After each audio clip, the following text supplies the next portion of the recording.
Hey, everybody. Welcome back to the Nintendo Prime Podcast. Now, before I get too crazy into this, okay, guys, we do have a special guest. We're going to have a lot of fun today. I actually need to change the topic here quick. That's not the topic at the moment. I want to make sure that you guys can hear me. We had a lot of audio issues last week. I want to make sure you can hear me. There's not an echo. Do I need to turn myself down? Because it looks like I'm peaking a little bit. So I'll turn myself down a smidge. But is everything good? I'm not going to officially start this until I know it's good, because I actually want to be able to upload this to our audio version next week. Everything's good? We good? Looks like it's good. All right. Holy crap. Also, you know what's funny? Pointing out that I'm not Player Essence, but why what it says right below me. Oh, you know what? Hold on. See, good thing you caught that, so I can go fix it quick. I knew I was going to forget something. Yeah. 1 second, guys. It's all good. It's all good. We've all been there. Looks like everyone's saying the audio is good. That is good. Mm-hmm.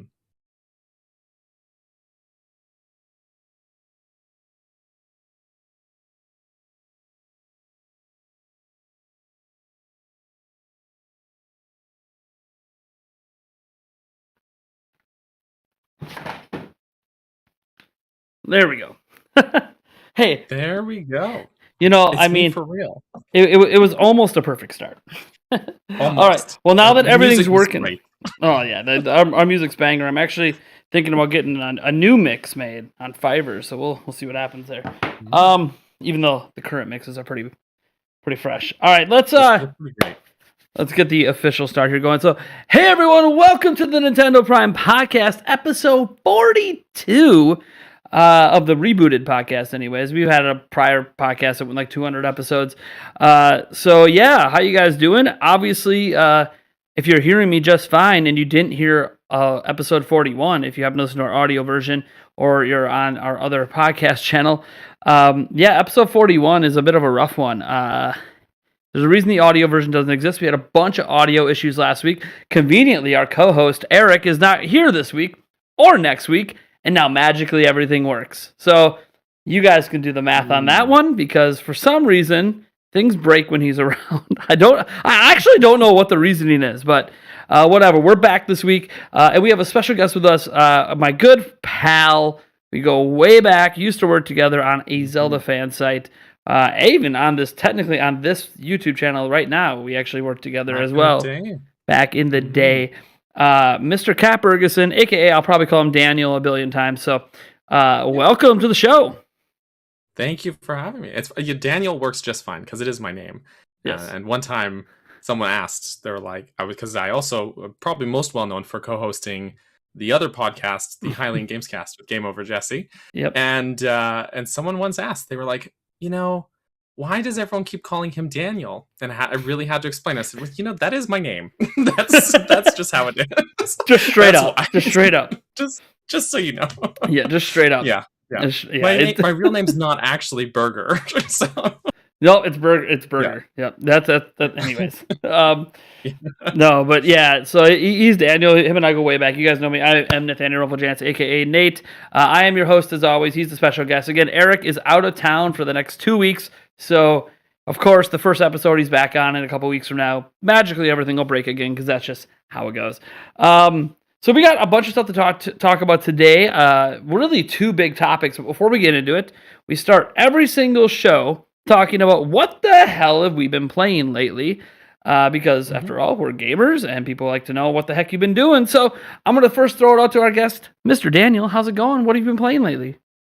Oh, it's going good. I actually lately I've been playing. Well, I'm terrible for this. I juggle games constantly, but lately I've been playing through Earthbound since it was added to the NSO, and I mean, it's not my first time playing through that game, but I never get tired of it. It is so good. It is. It's like an interactive piece of art. It's wonderful. But I've also been playing through some Mario Kart 8 Deluxe because I trying to brush up before the booster pack comes out. And would you believe it? Before this week, I didn't actually own the game. I finally bought it. It's the only Switch owner in existence without Mario Kart, and I can believe now it. I can join the ranks. Other than that, I just finished Dread mode in Metroid Dread. Ooh, Dread mode. A doozy. It is no forgiveness, no pulled punches. It's brutal, but great. So fun. Nice. Yeah. Nice. Mm-hmm. I have been playing 2 games. Triangle Strategy. I've been getting some hours in on that. Been having a blast. I'm about 5 or 6 hours in, guys. Not too deep in, but I've enjoyed everything so far, and I'm going to keep pushing. I think I might actually beat this one, guys. We'll see. I don't know if I'll beat it before Kirby lands, but I have a feeling I'm going to be able to plow through Kirby, so should be able to get right back to it pretty quickly before Nintendo Switch Sports and whatever else comes, because, hey, our April game got delayed, so I got a whole month to really figure out what I'm going to be playing. So Triangle Strategy is probably going to fill out the rest of April for me. We'll see. I mean, there's other platforms and other games that could come out. Plus, I need to dive into Elden Ring at some point. I'm putting it off. Yeah. I'm getting it on PC because I want to play it on my 49-inch ultra-wide. I think it's going to be amazing. But unfortunately, not only does it have issues on PC, it specifically has extra issues with ultra-wides, which is exactly how I want to play the game. So, I mean, I'd play Breath of the Wild in ultra-wide if it, could. I know technically you can emulate and edit things, but bottom line is I'm trying to avoid that realm since I don't have a hack switch and don't want to dump my own files. So I keep telling people, hey, it technically is illegal to download ROMs, even if you own the game. So I practice what I preach. If I could dump my own files, sweet. I would gladly play around with that, especially since it's the Wii U version you really want to use to get the best results on PC. But for those people looking to emulate Breath of the Wild, it's really the Wii U version that works extremely well. Like whenever you guys see those mods, you see the 4K, you see that's the Wii U version running because it just runs better. That being said, that's the other game I've been playing. Actually, is my Breath of the Wild. Which is interesting because I don't replay games. This is just kind of a moniker of mine. I don't have a lot of time, so if I beat a game, I'm done. Zelda's always been a little bit of an exception, where if there's hero mode, master modes, etc., I'll go back and play some. Probably won't 100% it, but I'll play. But I haven't replayed through a lot of the old Zelda games in a long time, and Breath of the Wild in particular, I'm probably never going to actually replay it all the way to the end. I don't really need to. I already know what happens, and I already know how disappointing the end fight is.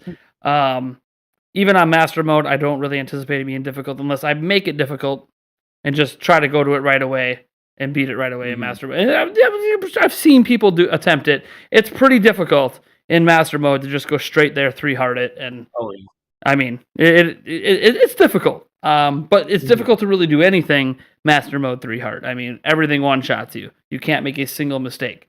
So, it's like Dread mode. So it's basically a Dread. You literally cannot make a mistake. So that does add a little challenge and a little fun. But I've been playing it just to kind of... I've just been... This is the weird thing about Breath of the Wild, and I get this way with certain games, even like World of Warcraft on PC, where sometimes I just like to run around in the world. And that's just something... Yeah, and that's what I've been doing in Breath of the Wild. In fact, I forget the name of it, but there was a village that I've known has existed this whole time that I've never visited. The one that's right... Moreland Village? Yeah, the one that's right on the seaside. I never visited it in my main playthrough. I didn't even know it existed. And then I realized it existed because I saw other people walking around in it, and I saw screenshots, and I'm like, what is this place? It was never told to you, never explained to you. You had no reason to really find it. You're only going to find it by exploring. And here I am thinking, I explored every inch of this map, except this one spot that I just, for some reason, didn't think there was any interesting reason to go over there. And sure enough, it's pretty neat to still, to this day, discover new things in the game. Even though I was aware that it was there, I just never bothered to actually go visit it. So I was like, you know what? Breath of the Wild 2 is coming out. I want to play a little bit of this. I want to kind of work my way through the game just a little bit, and just be reminded of all the things I love and some of the things that I hope they improve, and go from there. Because it is my favorite game of all time. So you might think, as your favorite game of all time, you're not very nitpicky of it. Oh, I'm nitpicky as hell. It's just everything I love about it. misconception that if you criticize something, you don't love it, and that's Oh my never really god. the case. Or Yeah. like if you love it, you're a hater because you're just pretending you love it if you say negative things. Yeah. It's like I've been called the Nintendo hater. Guys, I literally have a Nintendo YouTube channel that this is what I do. If I hated Nintendo, this would be the opposite of what I would be doing. I don't understand how that happens. But then again, because I don't praise every single thing Nintendo does, it's some people find it refreshing, other people just then there's this just happens, the assumed bias that I can't Mhm. enjoy anything if it's not on Switch. Or like I can't be critical of Switch because a game runs better somewhere else, and it's like, what are you talking about? I know you guys Mhm. can't see it right now. There's an Xbox sitting right here, an Xbox Series S. I just talked about playing Elden Ring on my ultra wide 49-inch monitor that cost, I don't know, how many Switches could I bought from that? Like a lot. It was a $2,500 monitor, guys, for PC gaming. Like if you don't think I take gaming on other platforms serious, that purchase alone should let you know how serious I take gaming. Granted, it actually works amazing for video editing. And to be clear, I didn't actually buy it originally for gaming. I actually had a older model that broke, and they didn't, because of COVID, didn't make the parts anymore. So I got a voucher to end up getting the newer model, which was a lot more expensive. But so basically, I wouldn't have this one, but I enjoyed gaming on the old one. I haven't really played a lot of games on this one yet, except Age of Empires 4. But yeah, Mhm. I game on everything. So, but that's what I've been playing lately. Again, I'm probably not gonna play much more of Breath of the Wild. I know the gist of it. Just wanted to have some fun exploring, messing around with the physics again, and kind of to get my last hurrah enjoying the Sheikah Slate abilities, since I fully believe we won't be able to use them in the next game. Yeah, Um, I agree with that. but there's gonna be all new abilities, so there's gonna be all new fun things we can do. But we'll worry about that when we get to that section of the show here, because we will be talking about Breath of the Wild 2 today. You guys see it in the title, talking about when that game's coming out, expectations, why we think it might come or not come during certain time frames. But before we do that, let's get into a topic today that matters for this week. Mario Kart 8 Deluxe is getting its first DLC drop in like 6 Mhm. years, 7 years, because they had DLC originally for Mario Kart 8 back on Wii U. Wii U. Yeah. That's when we got Link and the Animal Crossing And tracks and that's the DLC I bought. That's why I never bought Deluxe for so long, or for like yeah, 5 years. yeah. Yeah, That yeah. was $20 back then, I believe. Now Nintendo Mhm. loves that $25 price range. Whatever. That's Mhm. Nintendo realizing, hey, we got a popular system. Let's bump her up $5. Yeah, Um, 5 bucks. it's okay as long as so far the ones they've charged 25 for, I would say there's been so much Yeah. content I can't complain. Like Animal Crossing, tons of content. Mario Kart Mhm. 8, hello, they're doubling the tracks. Yeah. I mean, yeah, Huge amount. we're not Huge getting new amount. characters, we're not getting new carts, at least from what we're being told. But tracks Mhm. galore. So many Well, I new think most cups, people 6 drops, 2 years, like Mhm. crazy. A lot of people tend to, I find, just stick with one particular character or like loadout that they race with, right? Hmm. So I think a lack of new characters isn't that big of a concern. I think just people like to Also, play around with new there can things. be for sure. Well, some people do for sure. I think most people stick with that. But the new tracks, I think, is the big thing. And like 48 is a huge amount. Like I can't stress that enough. That is such a huge amount of tracks to Yeah, be added as this a DLC. Yeah. basically kind of makes this the Smash Ultimate of Mario Kart games. Because Yeah. there's going to be 96 tracks in this game, and I don't know that you can ever expect any other Mario Kart game to have 96 tracks. Um, we'll see. Maybe we're wrong. Maybe the next one opens up with 100. I have no idea. I don't know what Nintendo's doing for the next Mario Kart. Clearly going to be another one. It's the best-selling IP they have at the moment, so they're clearly going to make another one. Not this generation, but at least not release it this generation. I'm actually fairly confident they're working on a Mario Kart. Mhm. But this Friday, or I guess Thursday at 8 p.m. for some people, the DLC will actually be dropping the very first wave.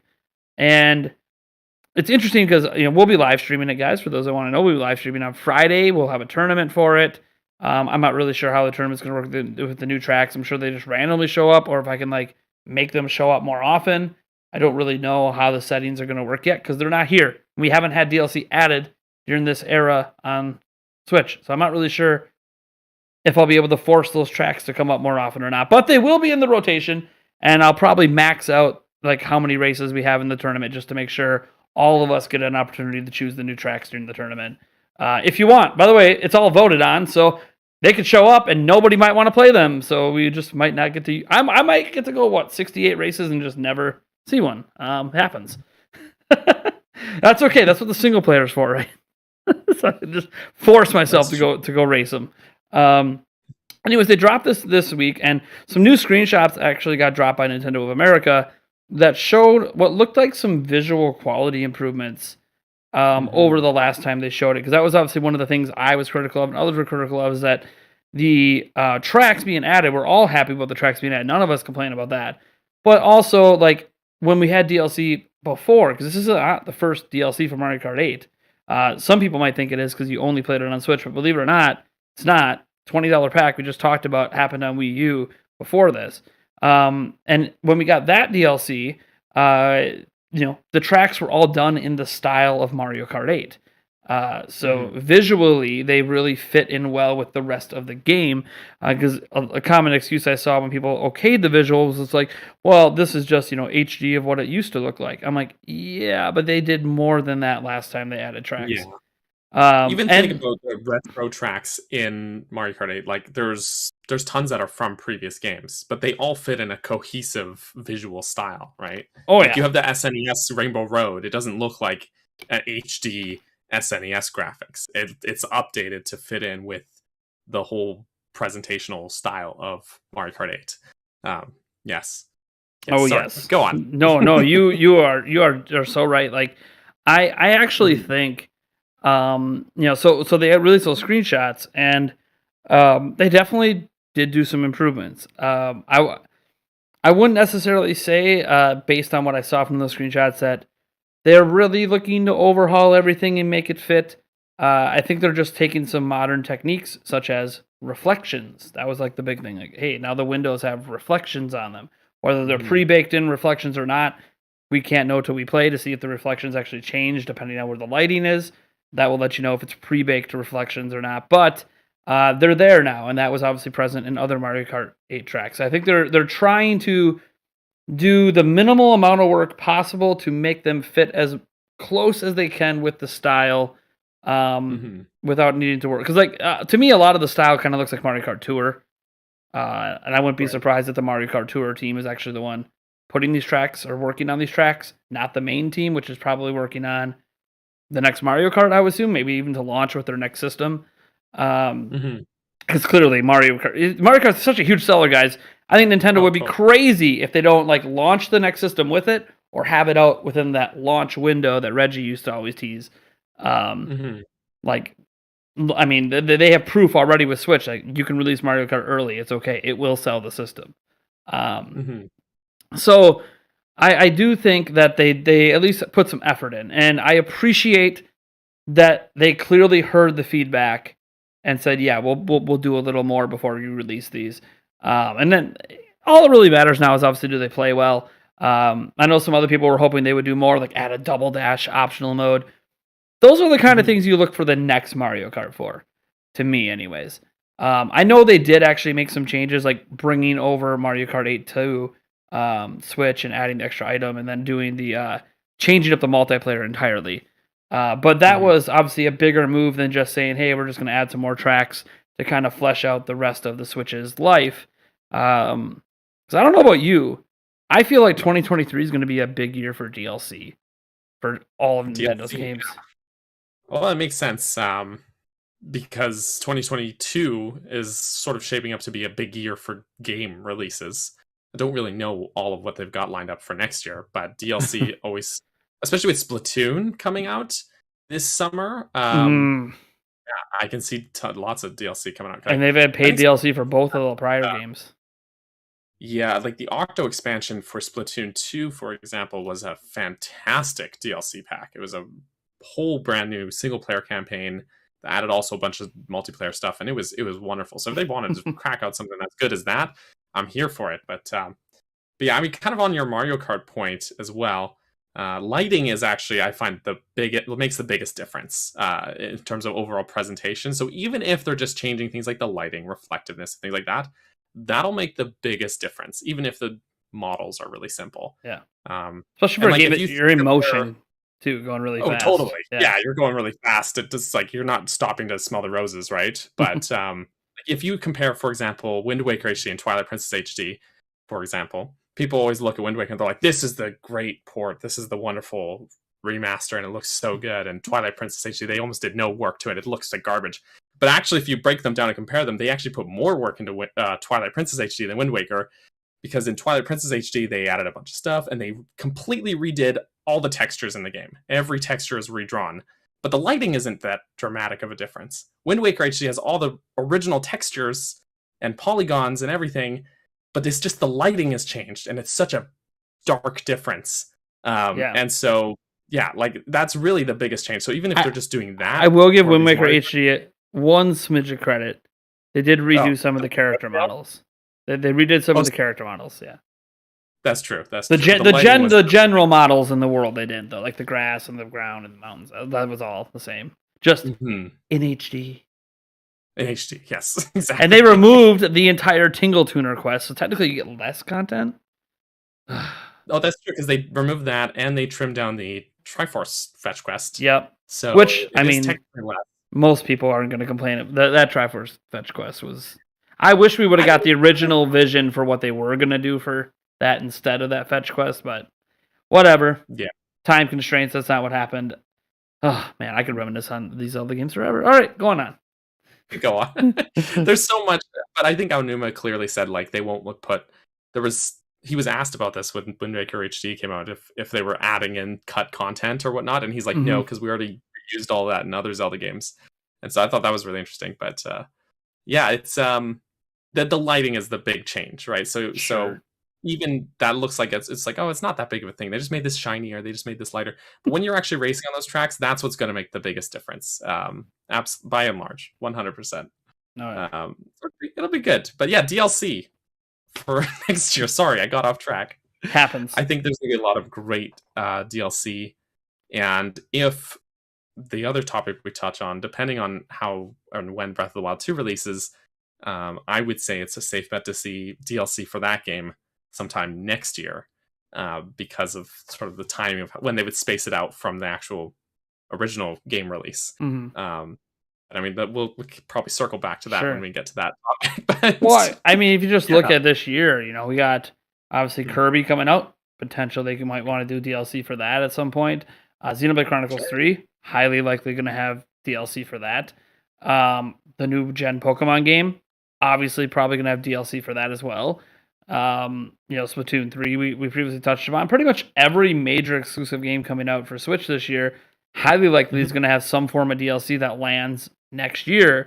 And maybe that's Nintendo's plan, potentially, to kind of like... It feels like Mario Kart 8 Deluxe's DLC here kind of gave us a good window of when Nintendo's kind of, okay, this is when we're probably going to be done with Switch. And maybe this is just a really bad assumption by us, but when the Mario Kart 8 Deluxe DLC goes through 2023, as they said, so the final one will drop at some point towards the holiday season of 2023. At that point, a lot of people felt like, hey, this is kind of marking when Nintendo might release their next platform in 2024. And I feel like that maybe could be because like Nintendo tends to let their systems peter out before they release a new one. And while Switch obviously still has momentum, guys, and is still doing really, really well, I think it will actually sell less this fiscal year than last fiscal year. Not by much, but I think Nintendo's going to start to see that smidge of downturn, even though they're going to have such an insane lineup. And I don't think the game sales are going anywhere. I think game sales, as we saw with Legends Arceus, Triangle Strategy, and probably Kirby pre-orders are up there right now. I guess I saw some early sales data. It looks like the least amount that Kirby is going to end up selling overall is like 6.5 million, which is just insane for a Kirby game. That would be instantly the best-selling Kirby game of all time. That's the Switch effect. Yeah. Everything sells better on Switch than previous consoles. So the game sales are still going to be phenomenal this year. Still probably going to be phenomenal next year. DLC could really carry it along with, at least I'd say probably at least, as long as they have like 3 big games to drop next year in combination with all that DLC. And by the way, a lot of Nintendo's games are evergreen. A game we're going to talk about later, Breath of the Wild 2, if it drops this year, you think it's not going to sell 8 million next year? Probably. So that's going to be a big sales carrier as well. Whatever else, like Metroid Prime 4, heck, Bayonetta 3 drops this year. That's got some potential for DLC. Again, Metroid Prime 4 is, I think, kind of the one that I'm hoping is next year. Can't really carry a year, I don't think, with a Metroid.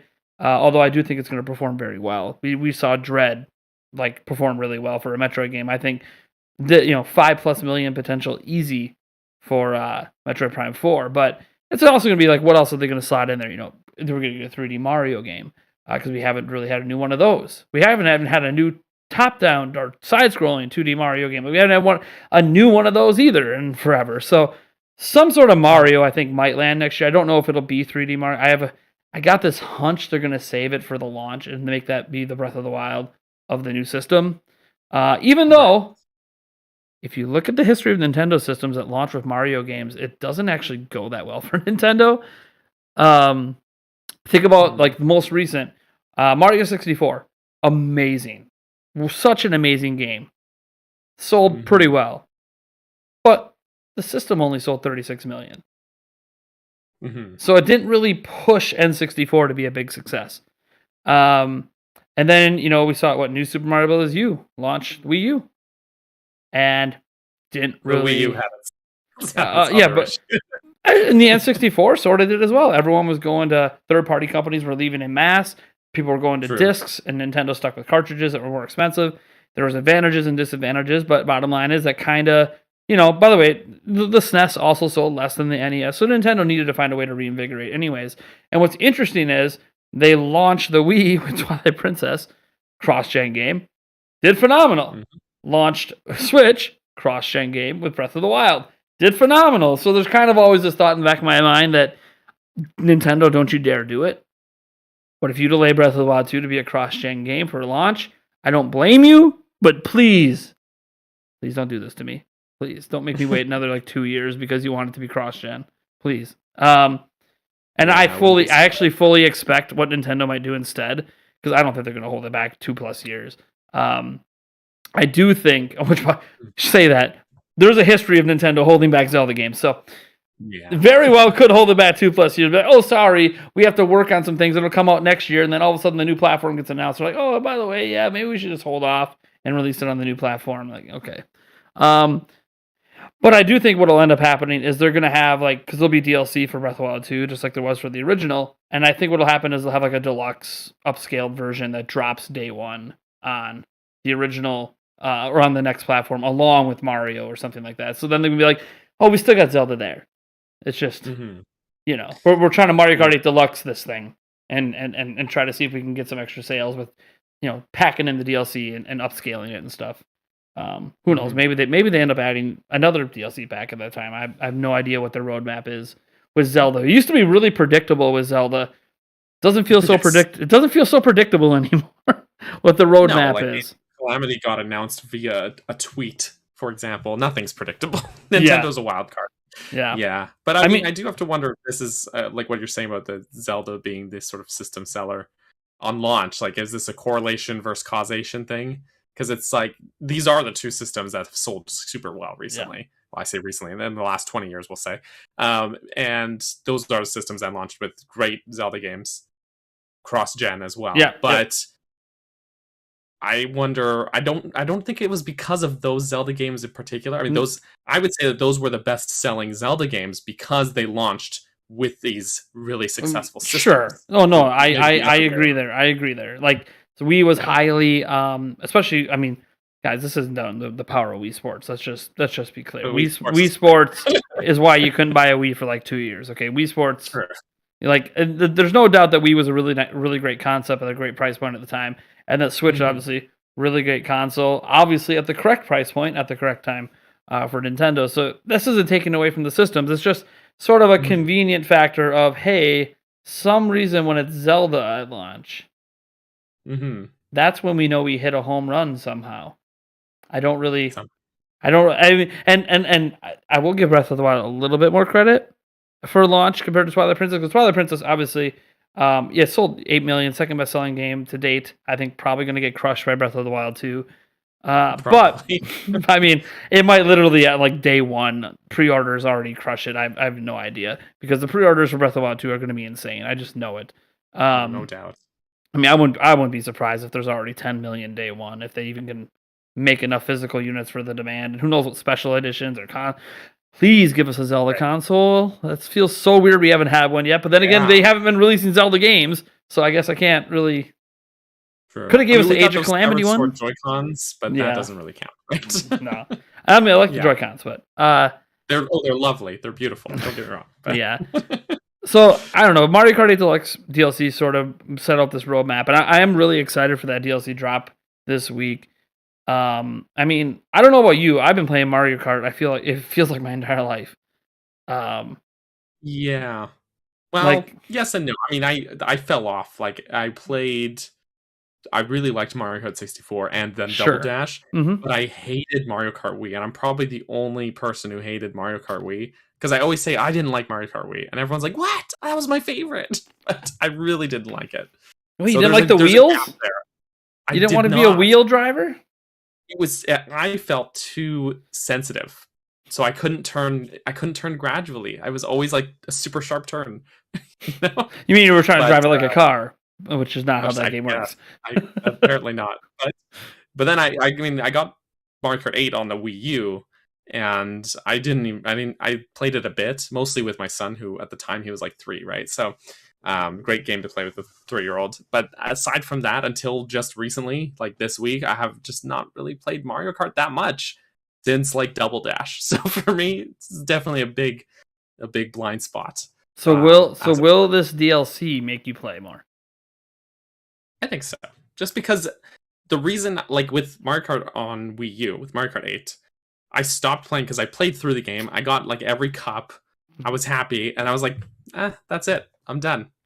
So it just felt like I ran out of stuff to do, even though I know there's more to do than that. Multiplayer rankings. Yeah, there's so much more to do, but I just felt like I was like, there's nothing else for me to do. So, but now, I just definitely feel like I'm also more active with other people online to game now than I was back then. Yeah, I see you streaming a lot more. Definitely streaming a lot more. So, I feel like I'll probably play it more than I did on the Wii U. Definitely.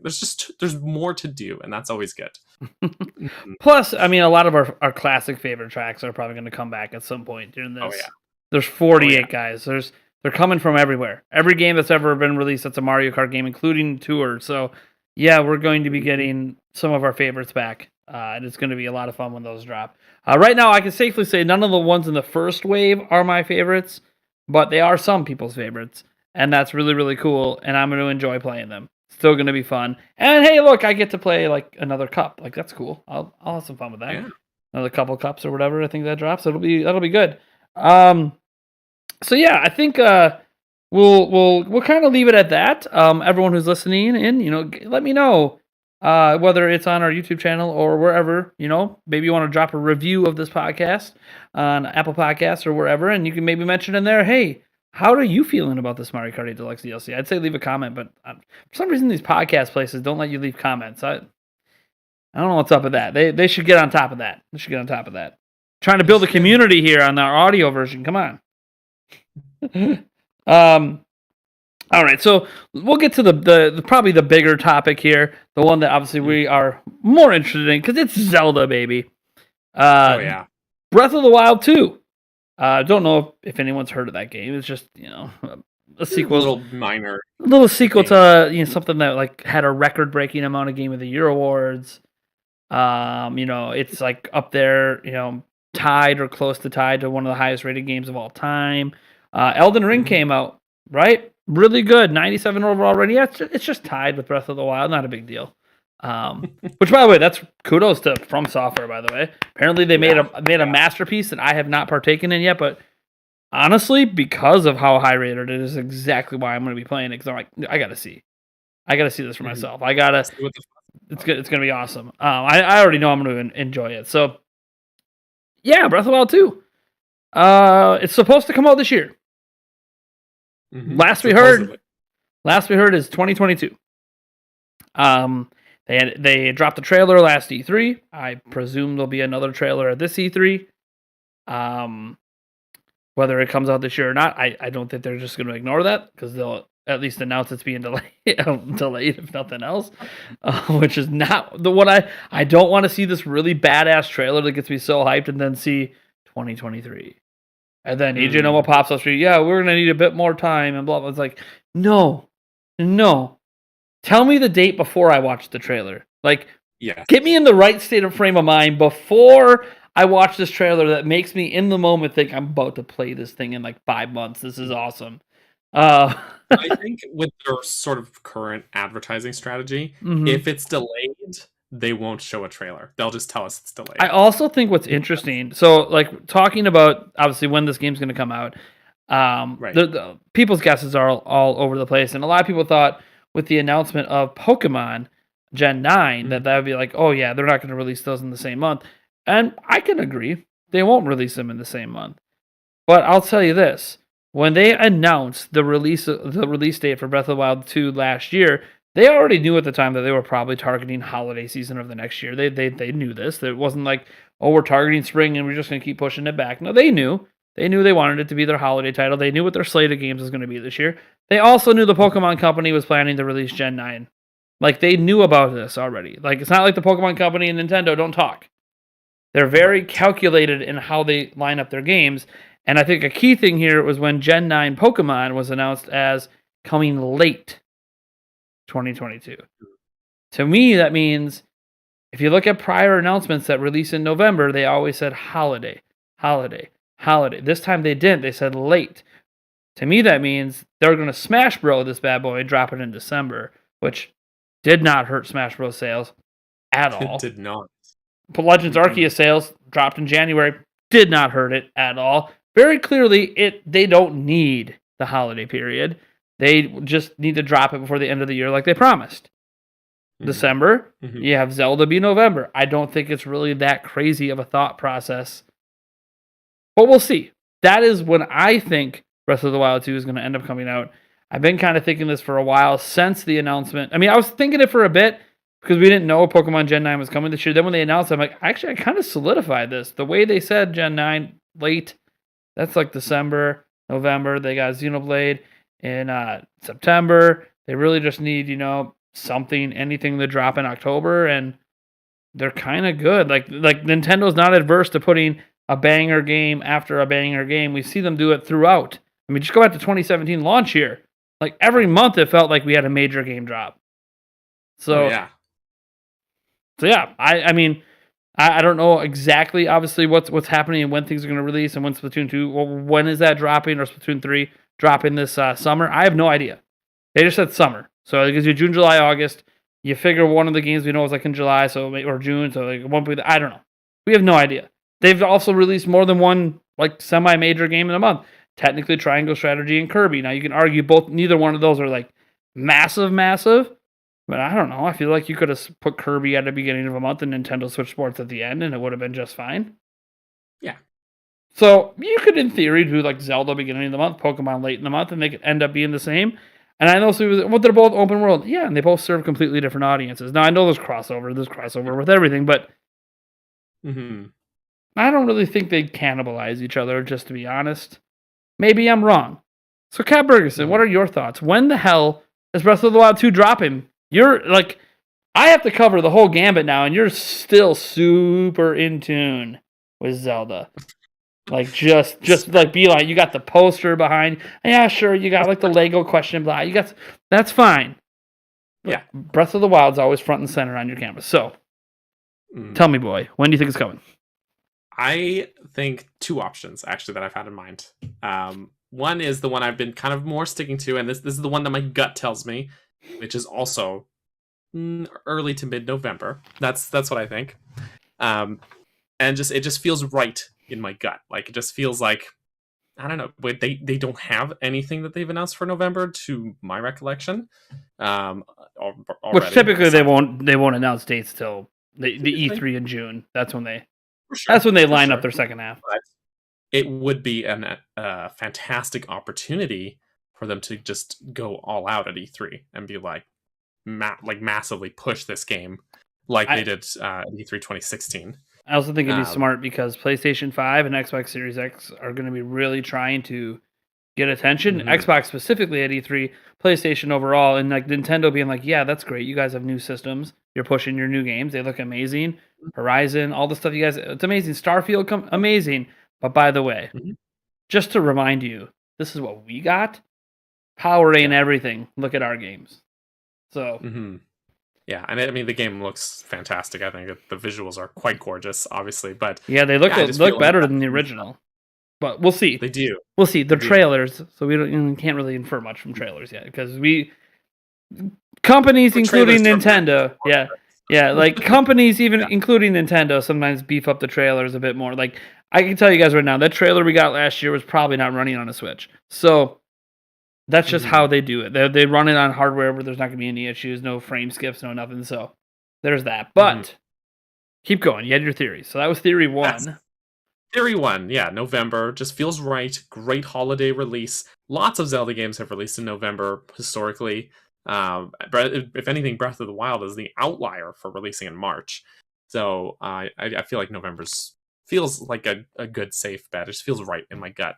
But otherwise, I would say spring, which no one wants to hear. Spring 2023 Not is the worst. also Not the worst case. not the worst. Not the worst. But I feel like if something happens, say if they want to push it to, I don't necessarily It'll be think we're before getting a new console March. next I think year, it'll be but before March. yeah. But for whatever marketing reasons, say they want to space something out, they want to, not have the releases packed too close together, and they want to play it safe or something. I can see early next year, maybe sometime quarter one, late quarter one or something. I could see it happening, but that's just like reasonable trying to have like a backup Yeah, plan it's like okay. in my head. They said 2023. Okay, don't Yeah. panic. It'll be here by All March. right. It'll be here by Yeah. March. We'll be okay with that Right. 6th anniversary of the release of Breath of the Wild. Okay, we're good. Oh, It'll be yeah. fine. I can wait a few extra months. I don't want to, but like that's what we tell ourselves. If they don't actually say March Mhm. of 2023, then we start going.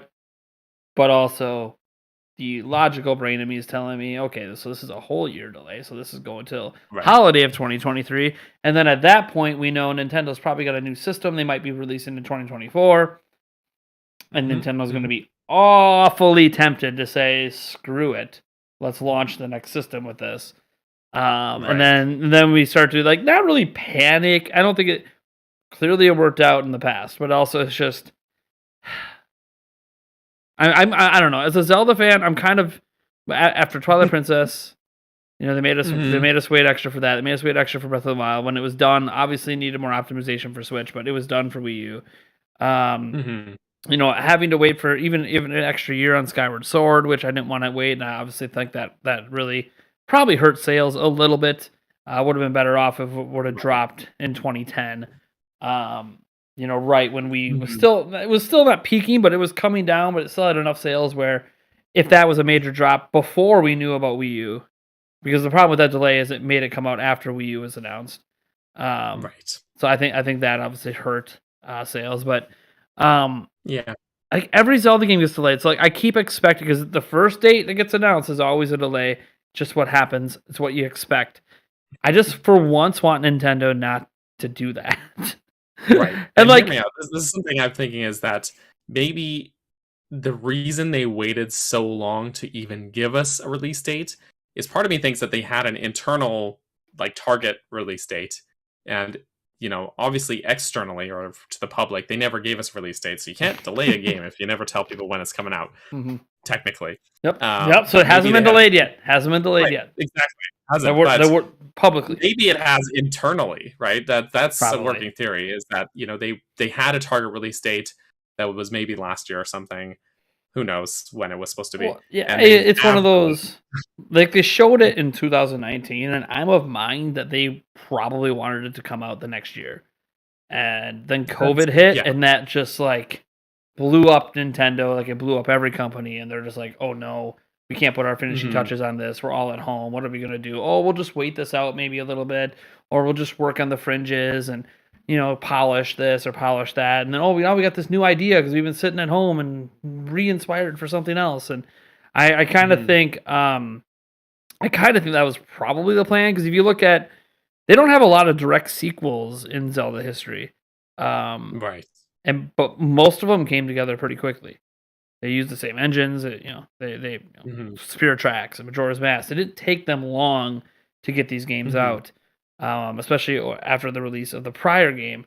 Like Majora's Mask was like the longest one, I think, technically like 3 years away. But we know that it got approved, later. I don't know. They put it together in a year technically, but they didn't start work on it right away. So it's interesting thinking about this game.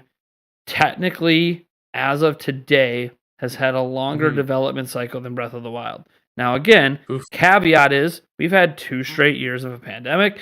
And yeah, you can argue we're maybe, coming out of it at this point. Obviously, a lot of the science is really positive on all of the Omicron variants and all that. We're not going to go too deep into that stuff. I know it's a really touchy subject for some, especially because a lot of people lost family members during all of this.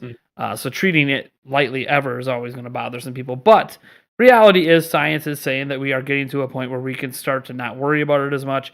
A lot of the world's trying to get back to normal, but not all of it. Example, China still has basically a no BS policy. So right now there's a breakout happening again in China of the Omicron variant, and China has basically said, yeah, we're shutting things down again. So one of the major Foxconn factories, as of this week, is not operational. They have shut it down.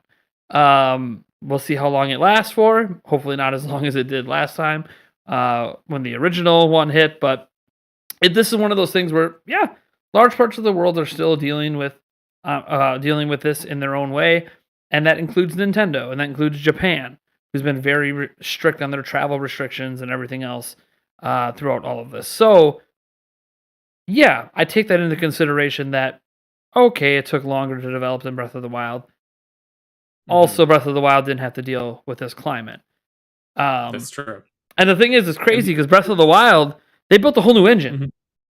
Ground up. Right. New engine. Oh, and then they delayed it to put it on a new platform. So, some of this extra development time wasn't technically even needed. And then here we are with Breath of the Wild 2. And what's interesting is Breath of the Wild 2's expectations are through the roof. Ooh. I'm very I'm actually no matter when it comes out, the more and more the game, let's say it gets pushed to 2023, I think that just makes expectations higher. Oh, now it's going to be a cross-platform game. Expectations just went through the roof if they're not already there. I mean, expectations were always going to be big, but the longer we have to wait, the more years they get to put into it. We've only seen 2 trailers. Each trailer looked better than the last. One, we didn't know about it, took everyone by storm, shocked us. Second one, hey, wow, you somehow shocked us again, even though we knew about this game. We actually knew about it. We've seen it, and then you somehow blew our minds again. But can it stand up? Because so many games over these last 5 years have come out that have taken inspiration from what Breath of the Wild set up. And Elden Ring obviously just dropped, which kind of took that inspiration to a different level. Not exactly the same type of game, of course, guys, but some of the devs have spoke out that they were inspired by Breath of the Wild. So it's kind of one of those, the bar has sort of been raised that they set. The rest of the industry's been slowly raising it up. And I guess there's a smidge concern for me that some of the reactions to Breath of the Wild 2 when people finally get it might kind of be, that's it.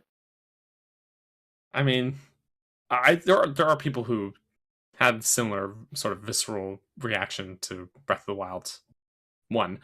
Especially when there was no dungeons. Right? Yeah, that was the big thing. The no dungeon thing and the weapon breaking. Those were the 2 things that really bugged some people.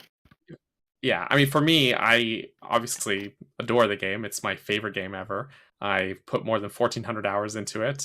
I didn't bring it up during the "What Are We Playing" segment, but I never stopped playing Breath of the Wild. I was gonna be I'm pretty sure you never stopped.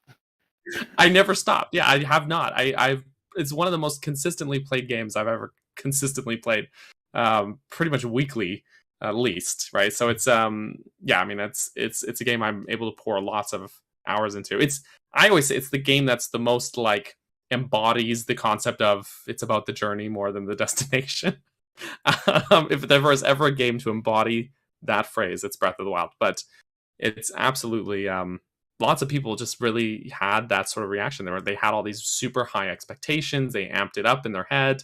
They were really pumped for it, and then it drops, and it just didn't meet those expectations because they sort of mentally amped themselves up too much. They didn't hype responsibly, Nate, which is what you always tell people to do. Yes, so hype responsibly. Exactly. So it feels to me like there is the concern about that for the sequel. Like, people are going to be like, wow, this is going to be the incredible thing. They're going to fix all these things. They're going to let me swim and explore these dungeons now, and everything's going to be great. And if it doesn't like check off every box on that list, they're going to proclaim it to be garbage, dumpster fire game, and all that, and swear it off, right? Because people want to be hot or cold only. They don't want to like be in between for some reason. So yeah, there's a concern about that. Yeah. I would just urge people to go in with an open mind always, right? With any new game, really. Just go in with an open mind, and don't go in expecting something that you told yourself was going to happen, but was never told to you was going to happen. Because I think people sometimes have that. Yeah, I think if people are going to hype responsibly about this game, no matter when it comes out, just when they finally play it, it's consider a few things. Consider, okay, I expect 60 FPS. Did you play the original Breath of the Wild? You're not getting 60 FPS. You're not getting let's 60 let's FPS. be not real. On Switch, at least. Yeah, not on maybe the next platform, but not on Switch. So like, at least Switch as it is today. So be realistic about that. Don't be upset about something that you should have never expected in the first place. And then like things like, okay, if you want to set some expectations for things they never told us, the only thing I think you can really give any credence to were the patents for the abilities. Sure. If you want to argue some things are missing from those abilities you thought were really cool that weren't in the game, I think, okay, fine. You can be critical about that because that's something we publicly know Nintendo at least had an idea for and probably experimented with. And some of those mechanics look like they're already in the game, so we think it's pretty safe to buy into that stuff as being, hey, look, like, to me, one of the coolest things was all the arrow mechanics falling through the sky. Like, if we're gonna get some nice falling in the sky aerial combat, I'm all about that. Like, that is like the way that was described to me was like, okay, that is something I don't get in any other game. This to me could be epic. If I'm fighting some dragon up in the sky, like, it was cool in like Twilight Princess when you're at, fighting that boss in the dungeon and you're like zipping around with your hook shot, but it ain't the same as actually, we can fly a little bit in this game. We can glide at least, use abilities to maybe stay up, hit a wing gust, get up even higher, drop, do different little, this. Okay. That, like, and I'm going to be so disappointed if none of that made it into the game. I'm going to be like, it really makes me hope they're going to build some really awesome puzzles around these mechanics, though. Like the combat, but just I feel like one aspect the first game was lacking was like some puzzles that really tested me. Like Twilight Princess, you have like you go into Snow Peak Ruins, this great dungeon, wonderful dungeon, and there's this puzzle where you got to push these blocks around, and it really tests me. It's like I got to think about you have a certain amount of spatial awareness. I got to think about how one action will impact the next, and block puzzles. Push these blocks. Classic. I love block puzzles. Classic. I do love them. But going back to Zelda One days, classic. Oh yeah. A lot of those puzzles like tested me, but in Breath of the Wild, I felt like very few of them. It was like, okay, there's a Korok here, and I'm going to take this block, and I'm going to put it over here, or I'm going to pick up this rock and put it over here. Boom, there we go. That's the puzzle. And yeah, like a lot of the Korok seed stuff. That a lot of that was to me just all right. Notice something odd in the landscape and fix it. Yeah. I mean, every now and then there was like a cool one where like you push a boulder down a way like that. Okay, there were some of them were unique. Fun with the physics, Like I'll say some of my favorite puzzles in Breath of the Wild had to do with the shrines, and not so much the inside shrines, because I didn't really feel like those puzzles were that challenging. Maybe the most challenging was when you had to use the motion controls and line things up, and not a lot of that was just frustration, usually more than anything. I didn't really think it was that bad. There was like one shrine where it was like, okay, it was a little hard to get it just perfectly right with the controls. Could have used some tweaking. Maybe the gyroscope of my thing was off. I have no idea. But God, where was it? The one where you're down in the mushrooms and the whole shrine takes place outside and you're collecting the orbs. Like that one to me, it wasn't like the most challenging thing, but it was so intuitive and how they put that Mhm. shrine together. Obviously, and how I love the fact that it was also just seamless with the world. You just walk in and you're doing it. Like there's no Yeah. load screen like all the other shrines. Um, so like stuff like that, I really want to see expanded in the next game. Where not only is it try to make it more seamless, but put a lot of these puzzles in the world. Like I didn't even realize I was doing a puzzle, and all of a Yeah. sudden I'm like, wait a second. Okay, they made it super obvious. This one thing goes here. Now where are all the rest? I Mhm. gotta find them. Oh, this one's way up there, but it's raining. I can't climb up there. How the hell am I getting it down? Like, so like I had to start. It wasn't like the solutions weren't obvious. You had to Mhm. use your critical thinking, and that's one thing that I loved about Breath of the Wild is that I mean, so like an obvious solution to one thing might be a completely different obvious solution to another, and both can work. Yeah. And I actually really Yeah. like that. That I That think that's strength. And I didn't like. I mean, you and I both we have kids, so yeah. I'm sure this will speak to you a bit. But like talking about kids and how they learn things through games, I think that's one of Breath of the Wild's strengths is that it's the way there's never just one strict answer to anything in that game. There's no one solution to anything. There's you really Besi- have to be creative and think Besides about Korok seeds. except That's for the Korok. Yeah, usually Korok seeds are are the very. You have to do this exact thing to get the Korok seeds. yeah. That's the exception, not the rule. but for almost every other scenario. And so for example, like my son, he was able to beat Breath of the Wild. But he hasn't beaten any other, or it's taken him a long time to beat any other Zelda game. Like he's not able to get through it because they have these sort of rigid right or wrong answer puzzles just to make progression, right? hmm Whereas kids are really creative. They can think around problems. Sometimes in ways that we adults don't because we are so used to there being a right or wrong way.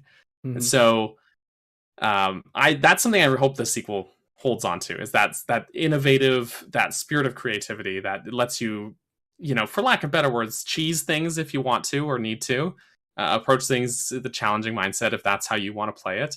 That's I think the best thing about that game, and I think there's other games like Mario Odyssey is another one that falls under that sort of line of thinking as well, hmm which is also a super good game. So, I mean, yeah, I guess that's something I really hope for the sequel. So when we see like these arrow, no mid-air archery mechanics or this time rewinding mechanic, where you can make an object rewind through time, it makes me excited for like, oh, what kind of puzzles can they build around this? But also like, how are they going to let us be creative with this in ways that are going to let us break the game and or have shenanigans with Yeah, it? That's what's most exciting for like me. we see that one Absolutely. ability in the trailer where like Link's shooting fire, out of his arm cannon or whatever that thing is. Right. We only see it in the one scene. I kept thinking, okay, cool. So we got like a flamethrower. That's great. So like, how Mhm. can I break the game with this damn flamethrower? Like, Yeah. okay, yeah, I can light grass on fire. Okay, so I'm not firing fire arrows at the ground or hitting it with a torch. Okay, fine. I understand I can create the gusts of wind, but like Mhm. besides that, like what else can I do with this thing that's gonna just blow my mind? And like you're right about children. Like my Aiden, my middle child, he's played a bunch of the Zelda games, tried a bunch of them. The only one Mhm. he consistently goes back to is Breath of the Wild because the way his mind works, he'll see like there's a chest. He wants to get to the chest, and he knows, okay, this will work to get to the chest. Whatever he's thinking Mhm. of in that moment will work. Just how many times does he have to do it? How perfect does he have to be? And I could easily like turn around and be like, you could just like do this one thing and you're at the chest. Like, it's not as difficult as you're making it. Mhm. But like, there's that reward of he knows it will work. He just has to do Mhm. it. And then when he finally, 20 minutes later gets to the chest, he's like, yes. Even if it's just like a rupee, like there's nothing in it Right. that mattered. Zero consequence to you. It's just like, but he felt good because he solved a puzzle, um, in the way that he wanted to solve it. Because every now and Totally. then, he'll come to me and be like, Dad, like, is there an easier way to get to this thing? I'm like, there's an easier way to get to everything in Breath of the Wild. I might not Sure. even know the easiest way because the way I do it probably isn't the easiest way. I just do what Mhm. worked. Oh, I totally. I thought like you did. There's only a few select times that I get really really frustrated, and then like I'm live streaming someone in the chat says, "Hey, why don't you like you know oh, you don't have any stamina stuff. Why don't you put on your climbing gear and you'll get like, an extra few feet on your climb and you'll be fine after I fell like 10 times. Oh yeah, God, I'm dumb. Like I wasn't even thinking about that. I was thinking, I Right. really don't want to cook. I really don't want to cook. I really don't want to have to go and cook right now. I want to just love get there. I just want to get there. And they're like, oh, dude, you have Right. climbing gear, right? I'm like, oh yeah. I just totally forgot that any of this equipment does anything. I just don't even think to use it. The only stuff I think is, Right. oh, the ancient armor. And the ancient armor costs so much to use. I don't really use it that much. So like, you know, It's things that I don't is think that about. that's totally the way like every other Zelda game has been. Is like this is the equipment you have. You have to use it, and Mm. that's that's not what you thought of in Breath of the Wild. Kind of shows just how lenient it is with its world design in that way. Yeah, I mean, it's just like going to, you go to Death Mountain. Like, oh yeah, you should have like certain gear or certain hearts or like certain things cooked. And it's like, no, you could just keep dying and make little progress after little progress until you get to the town. Like you can do it Yeah.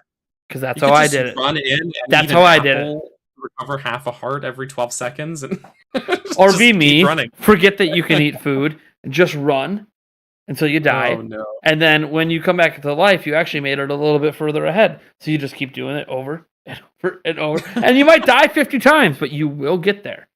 Yeah, Yeah. absolutely. Man, good times, good times. Yeah, it's a great game. So yeah, I really want Breath of the Wild to come this year. I think everybody would love for it to come this year. The only people I think that maybe if there is a crowd that would say they don't want it to come, it's either because when it comes out they want it to come out on a more powerful system so they can get like 60 FPS, and I could totally understand that. If you want it to look beautiful in 4K on your TV, upscaled, and you want 60 FPS, absolutely, I get waiting. I also think you're going to get that option when that system's available. I don't really think that this is a game, or even the original Breath of the Wild, that they're not going to eventually, if not at launch, give you an option to play it that way. But I think the other thought process is anyone that's looking super, super forward to Gen 9 Pokemon might go, hey, I want some time with this before I dive into that. And I think that's also fair too. There is, like me, I happen to enjoy like most of Nintendo's games they release. So for me, there's always a lot of like, yeah, oh, it's a banger year, but then I'll hear people, oh, I'm not interested in this game, or I'm not interested in that game.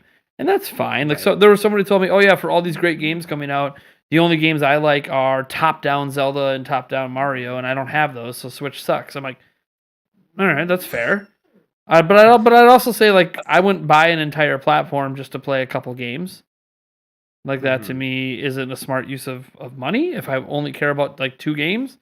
At least not now. If you want to wait like a decade and buy like some used Switch for like $100, and sure, but I don't know. Like I look at it as I am someone who's going to play all these games, and I'm just trying to already think of when I'm going to have time. Like I'm already like, oh, Triangle Strategy, I won't have done before Kirby, but I know I'm going to plow through Kirby in like a weekend. So I'm going to push Triangle Strategy to April, and then something's going to drop in April from an indie studio. Then I'm going to be like, oh crap, I'm not done with this one yet. What do? I want to play them both.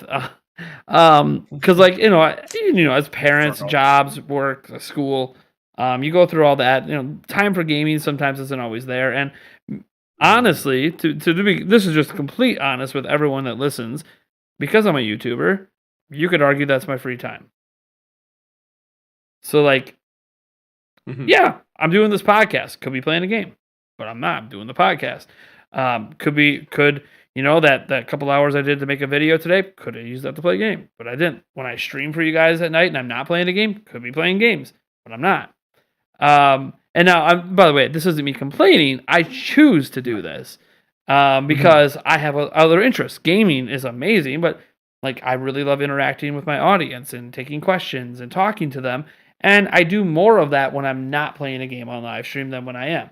When I'm playing the game, my mind tends to focus like 75% on the game, 25% on chat, which is fine, but also I'm not getting the same community interaction. So that's why I choose to do things the way that I do, guys, because I actually legitimately enjoy being a YouTuber. But I love playing games as well. So like finding that balance with everything is tough. And so for me, yeah, I can see an argument where some people might not want it to come this year so they have more time to partake in other things. Or you'd just be like me, and I think I've taken on this mentality since the Zelda Informer days. Game comes out, just plow through it as fast as possible so you ain't got to worry about it. And I already know what's going to happen with Breath of the Wild 2. Probably within the first week, I will have already put 100 plus hours in or more and have just shredded that game. And then I'll be like regretting that I'm not really going back to it for a while. But then I'll be like, oh yeah, let's wait for the DLC. Then I'll go back and I'll shred that. Like, and that's what. And like, but you're not doing that with Triangle Strategy. I know, but I also don't plan to talk that much about Triangle Strategy. That's a game I'm just playing for myself. And games I play for myself, I take a lot longer to enjoy than ones where it's like, yeah, I really really love this game, but also there's more games coming, so I need to. If I don't like in Breath of the Wild 2, if I don't plow through it in the first week, there's a chance I might never beat it, and that's not a chance I want to take. Because I want to see the end, and I don't want to have to watch YouTube videos to see the end. You know? No, I want to experience it, or like, and I understand like some people want to experience the end with their favorite creator too, because I'll probably live stream my entire playthrough, and that's fine too if that's what you want to do. You want to experience it as a community. That's cool too, and I get that. Like that's, you know, when people are like, oh, why would you want to watch someone play games? I used to be that person. Why do my kids want to watch someone play games? Like this is stupid. And now people watch me do it, and it made me think. It's fun. It's fun. It made me think. Well, I understand why it's fun for the content creator. I didn't understand why it's fun for the viewers, and it's starting to click with me that, wait a second, what were some of my favorite gaming memories growing up? It wasn't necessarily the games I beat, it was the times I had with other people. Midnight launches, Blast. This is basically like a midnight launch where, yeah, I'm the only one playing on stream. Maybe some of them are playing at home while they're watching my stream, but we're experiencing everything at the same time. And it gives that a massive community effect. That I think, you know, this is one reason why some people still prefer the way that like cable TV does shows, where the show is going to come on this day at this time, and that's when everyone can watch that episode, because everybody who's a fan of that show is seeing it at the same time, versus like, oh, this just dropped on Netflix, and it's like, okay, whenever you get around to it, you're going to binge watch. Which, by the way, I love binge watching, absolutely love it. But also, like as an example, I love Raising Dion, absolutely love that show on Netflix. Haven't talked to a single Raising Dion fan besides my fiance at all. I wouldn't even know if there's a community behind that comic book series and behind that show, because never met any of it, never talked to any. But I can tell you what, every episode of the Game of Thrones that dropped, oh, I was well aware of all the community interaction with that. It was all over Twitter. It was all over everything because it was happening at the same time. Yeah, that was inescapable. I never watched Game of Thrones, but I sure heard a lot about it. You'd probably enjoy it. You'd probably really enjoy it, at least for at least the first handful of seasons. Yeah, I'm a binger though. That's the thing, is I'll always wait for like either at least a season of a show to be done and out before I watch it. And then I can binge the season. And so with Game of Thrones, I was like, well, I'll just wait till the whole show is done, and then I'll go through it. And then I heard all the talk about how it, you know, the last season and how the ending was, and I was just like, well, maybe I just won't. Maybe I don't have to. I think it might be one of those things where like you binge watch it up to like right before the final season, and then by the time wait for the final book to drop, which God knows if it ever will, but then just binge watch until the final season, then just read the book instead. Because like here's the thing. The actual ending, the actual events that happen in that show at the end are what is supposed to happen at the end of the book. The general gist of it. The problem with that entire last season was that they rushed through the events, which they had not done yet in the entire show up to that point. And all of a sudden they rushed through it. And I know why. Because they don't have a book to work off of anymore. They don't, they're making this up as they go. They know the major events. So what happens between the major events? Well, we don't have the book to go off of. And George R.R. Martin just gave us the Cliff Notes. He's not actually here on set telling us because, frankly, he hasn't finished the book. And he might never finish the book. It might be the one thing he never finishes. We might never get it. So we might be stuck with that season being just how everything ends. But yeah, I honestly was not as critical of it as most people. It's really just the last episode that's kind of like, man, look at all these major things happening. This would be like an entire season worth of stuff in one episode. Right. Oof. Yeah, it's just that last episode that really, everything up to that point I thought was great. That last episode was kind of like, man, there's so much here that needed fleshed out for better context. These characters are so much more in-depth than what they're showing here. But again, they don't have anything but Cliff Notes. So it's kind of they went from Cliff Note to Cliff Note to Cliff Note and didn't give us the in between. Which, again, to be fair, this is probably George R. Martin's fault because he told them when they started season 1 he would have the last book out before the time they needed it, and then it never happened. Oop. So like that was a promise he actually told HBO, is that his book would be out before they need it, and so and that I don't blame. Yeah, I'm not really mad at HBO about it. It's more like a little sour note towards George R. Martin because he let it happen. I don't know if it's just because he got all the money. I don't know what I don't really know. Maybe I've had a theory for a while that because I don't know George R. Martin, I don't know anything about him, but I know that he's really old, and I'm wondering if there's any sort of deterioration going on because it happens to everyone as he age. He thought he'd be done. Mind doesn't work as well as it once did, as quick as it once did. So that's why he's not done. But hey, we're getting a prequel show, and hopefully that's good. I have no idea. It's supposed to be based on spin-off books and stuff, but as we got way off topic, that's okay though. People didn't really dip out because people like Game of Thrones still. It just is what it is, and it's medieval and fantasy, and that's what Zelda is. That's true. So yeah, I'm just. Can we get to E3 already? Can we? Can we just? Yes, please. 1, I want to know if it's still coming this year. 2, I just want to see more. Okay, if it's delayed, just give me more. I want more to talk about for like 2 months after E3, where it's like every podcast is something gets brought up from the new Breath of the Wild trailer because we can't help it. It's just too good. I'm trying. I'm telling you, Daniel, I'm trying. I got that catchphrase. You brought it up hyper responsibly. I am trying so hard to set my expectations properly for this game. But I wouldn't be lying if, like, when they dropped that trailer, if I did not, I literally hyper responsibly went out the window. And I feel bad because I keep advertising to everyone to hyper. Like, I'm far removed from it now. So yeah, I'm hyping responsibly now until that next trailer drops. I'm hyping responsibly until the game releases. And it's like, I know it. I know that this is the one franchise I don't hype responsibly for. And I'm almost scared myself that I'm going to set the bar impossibly high, even though I know I shouldn't. See, that was the thing with Breath of the Wild. I didn't know really what to expect. I played it at E3 2016, played it a bunch, thought it was really good. Right. Hey, Link. More than most people. Can you not chew my Octorok, please? Uh-oh. You got a visitor? Yeah, my dog's in here. Don't just stare at me. You don't chew my Octorok. I'm supposed to be giving that away. You're an E3. What are you doing? He's so hungry he could eat an Octorok. Oh, you little big log, you. You just want to be on camera, don't you? All right, Link. Go lay down, buddy, before you break my equipment. It's my fault. I should have locked the door. But he got lonely. That's okay though. I think we're getting actually pretty close to wrapping this up. Do you have anything else you want to talk about before we wrap it up?